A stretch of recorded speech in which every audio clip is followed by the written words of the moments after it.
Better ছিলাম, অনেক ভালো ছিলাম, অনেক ভালো ছিলাম। ওরা, আমার নাম নার্গিস ইসলাম, ওদেরকে জন্ম দিচ্ছে যারা, তারা হয়েছে নষ্ট, আসল নষ্ট। একটা রাস্তা বন্ধ, তো কি করুম এখন? কি হয়েছে? অপারেশন করছি, বাসের দিকে নামাই দিছে, রাস্তা বন্ধ। কষ্ট কি করুম, সামনে রিক্সা নিমু, এমন অবস্থা। তার উপরে ক্ষুদার গজব করবো। তাদের তো ভাগ্য খারাপ, হাঁটতে হবে, এগুলো পরিস্থিতিতে পড়তে হবে। জানি না দেশের কি অবস্থা হবে, ভালো হচ্ছে খারাপ হচ্ছে। অনেক অসুস্থ, হাঁটতে পারেন না মা, অনেক অসুস্থ, হাঁটতে পারেন না। অনেক দূর থেকে হেঁটে আসলাম। এতে তো ভালো লাগে ভাইয়া, কিন্তু এই হাঁটা তো ভালো লাগে না, বুঝতে পারছেন? উনি তো অসুস্থ।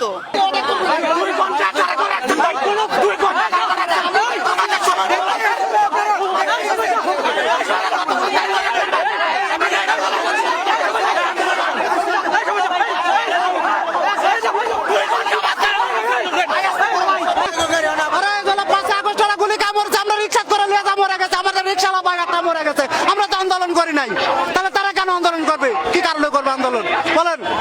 আমরা কি এই দেশের জমি নাই? হ্যাঁ, এখান থেকে মনে করেন বড়টা থেকে পর্যন্ত বিকাল 4টা বাজে, এখনো পর্যন্ত এখানে দাঁড়ান। আমরা এখনো ভাত পানি খাইতে পারি না, সকালে 1 কাপ চা 1টা বিস্কুট খাই বাইরে হচ্ছে ঘরের থেকে। তা আমার ঘরের বাজার কে দেবো? তারা দেবো বলেন? হ্যাঁ, এই কথা বারে বারে ওরা অনুরোধ করেছে, ওরা কেউ আমাদের অনুরোধ রাখে নাই। ওরা ছাড়বে না ব্যারিকেড। কি কি আমি কাছে আপনাদের কাগজপত্র দেন, আমি ডক্টর ইউনূসের কাছে যাবো। বলেন যদি না যাবো পারি হাত এখানে জায়গা কাটা দেবো।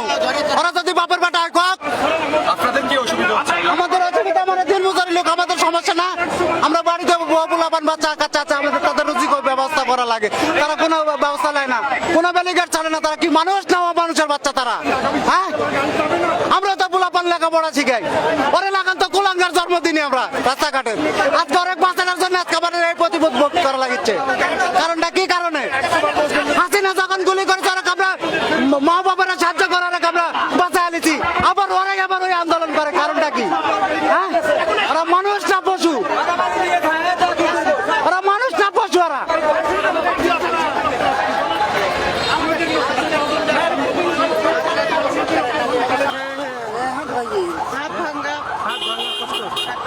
এই যে যারা দাঁড়াইছে এই আন্দোলনের জন্য, আমি জানি না কিসের জন্য, ওরা এই দুনিয়ার হয়েছে জাহান্নামবাসী এবং আখেরাতে ওরা জাহান্নামে থাকবে, এবং ওরা বাবা মা পাপ করছে দেখে ওদের জন্ম হয়েছে, এই জন্য সাধারণ মানুষকে কষ্ট দিচ্ছে। আমি যাবো এলিফ্যান্ট রোডেই, কিন্তু সেটা কথা না। আমরা অনেক, গতকালকে আমি না হইলো 40 কেজি ভুজা নিয়ে আমাকে সেই লেবার থেকে হেঁটে আসতে হয়েছে। এইভাবে কষ্ট দেয়। তোমরা বাবা একটা জায়গায় দাঁড়াও, শাহবাগে দাঁড়াও, নয়তো রাস্তার দুই পাশে দাঁড়াও, দুই পাশে দাঁড়াও, মাঝখানে তো মানুষকে যেতে দাও। ওরা আসলে ওদের পাপের ফসল, এগুলো পাপের ফসল। আমরা জীবনে পাপ করছি ওদেরকে জন্ম দিয়ে, সেই ভোগ করতেছি এখন। কতটুকু কষ্ট হচ্ছে আমাদের? অনেক কষ্ট হচ্ছে, অনেক কষ্ট হচ্ছে, যে বলার বাহুল্য। আমার থেকে অনেক বয়স্ক মহিলারা বুঝা নিয়ে অনেক কষ্ট করতে চায়, গালি দিচ্ছে। আমি বলবো ওদেরকে যেন এই দুনিয়ার জাহান্নামটা বুক করায় নেয় আল্লাহ পাক। একদম নষ্ট হয়ে গেছে দেশ, নষ্ট হয়ে গেছে। অশিক্ষিত পোলাপানদের হাতে দেশটা দিয়ে দেশটা শেষ করে দিছে। আমি মনে করি এর চেয়ে বেটার ছিল আওয়ামী লীগের আমলে, সবাই বেটার ছিলাম, অনেক ভালো ছিলাম, অনেক ভালো ছিলাম। ওরা, আমার নাম নার্গিস ইসলাম, ওদেরকে জন্ম দিচ্ছে যারা, তারা হয়েছে নষ্ট, আসল নষ্ট। আজকে আমাদের মূল দাবি হচ্ছে আমরা অধ্যাদেশ চাই, এবং এই দাবিটা দীর্ঘদিন ধরেই কিন্তু আমাদের এই মূল দাবির কর্মসূচি চলমান হয়ে আসছে। আমরা যত পর্যন্ত আমাদেরকে অধ্যাদেশে কোনো সিদ্ধান্ত জানানো না হবে, আমরা আমাদের কর্মসূচি অব্যাহত রাখব। মন্ত্রণালয় থেকে এখন পর্যন্ত কোনো কিছুই জানানো হয়নি। যদি আমাদের প্রতিনিধিদের মন্ত্রণালয় থেকে ডাকা হয়, তাহলে আমরা হয়তো, যদি যৌক্তিক কোনো সিদ্ধান্ত হয়, আমরা এখান থেকে হয়তো চলে যাব। বাস্তবায়ন না করলে কি করবে? জি, বাস্তবায়ন না করো, আমরা আশাবাদী যে অধ্যাদেশের এখন তো আমাদের প্রত্যেকটা দাবি মেনে নেওয়া হয়েছে এবং এখন চূড়ান্ত পর্যায়ে, তো এখন আমরা আশাবাদী যে আমাদের দাবিটি মেনে নিবে। কিন্তু আমাদের এখনো চূড়ান্ত কোনো সিদ্ধান্ত জানানো হচ্ছে না। আমাদের শিক্ষার্থীরা ভোগান্তিতে আছে, এর জন্যই আমরা চলমান রেখেছি আমাদের কর্মসূচি।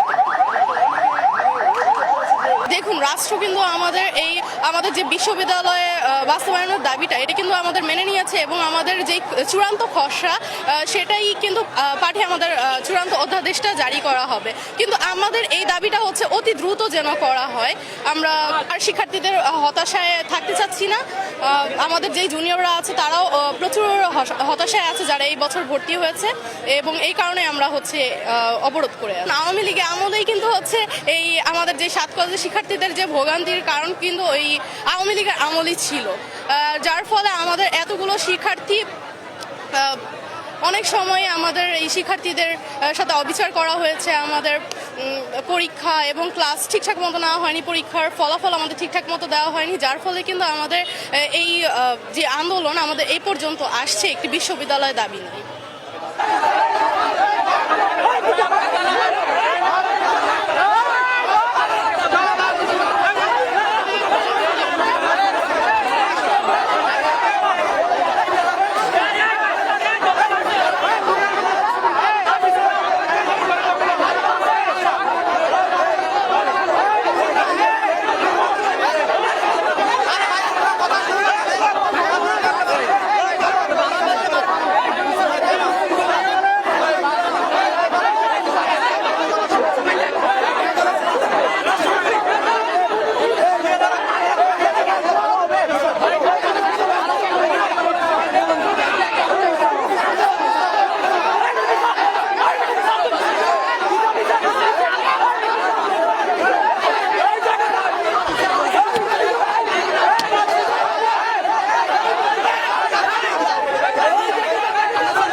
মানুষে আবার আটকে করতেছে।